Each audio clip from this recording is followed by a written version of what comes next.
because through the years we have depended, as Nikki Giovanni speaks of this, there is a tendency for us many times to depend upon the passing of our history by word of mouth. She speaks in her books, for instance, about the so-called griots. These are the elders of our race who we depend upon to pass along the stories, pass along the tales, pass along many of the achievements of our people. In this case, I think it's very significant that this is written by a man who, first of all, was not only a student of this school, but worked his way back to the school, gave back to the school by becoming teacher,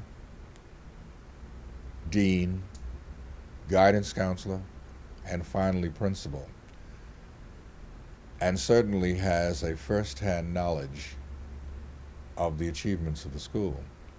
But most important, he gives in this book a description of a little known part of our history and the black experience. What is also significant is that this is little known by many of the people who lived in the very immediate area as to what the school achieved. More astounding is the fact that this school was in an area which many of us would consider blighted. I came to the school in 1955, 56. Drugs had begun to infiltrate the area, crime, and yet despite all of this, you still had this bastion, you still had this citadel of learning which top flight students were being turned out despite these incumbent factors. Very little, as far as I know, was ever said about it. You had individuals who not only graduated, but became figures both on the local level, the national level, the international level.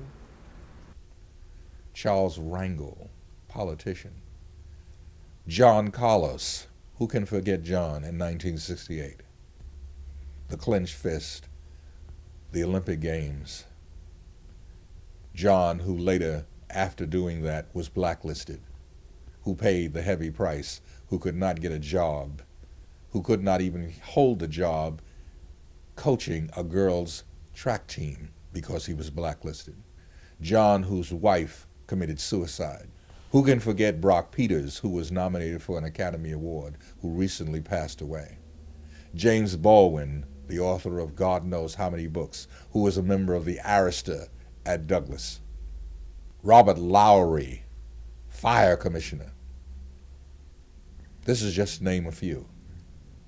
To even think about the staff, do you realize that you had on staff as teachers people like County Cullen, the great poet, Harcourt Tynes, who was one of the people who started the original Niagara movement and the first march on Washington that took place in 1941. Out of that school, you had coming at least 4 people who became superintendents of districts. Out of that school, you had at least 24 people who later went on to become school administrators of plants that had pupil populations of 2,000 or more. Out of that school, you had individuals who went on to become full college professors, members of the Board of Education, and the list goes on. All coming from what really, one can say, was not only a citadel, but in some respects was a Mecca.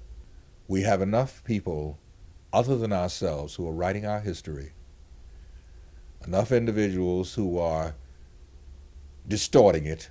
I welcome this attempt by Dr. McMurrin.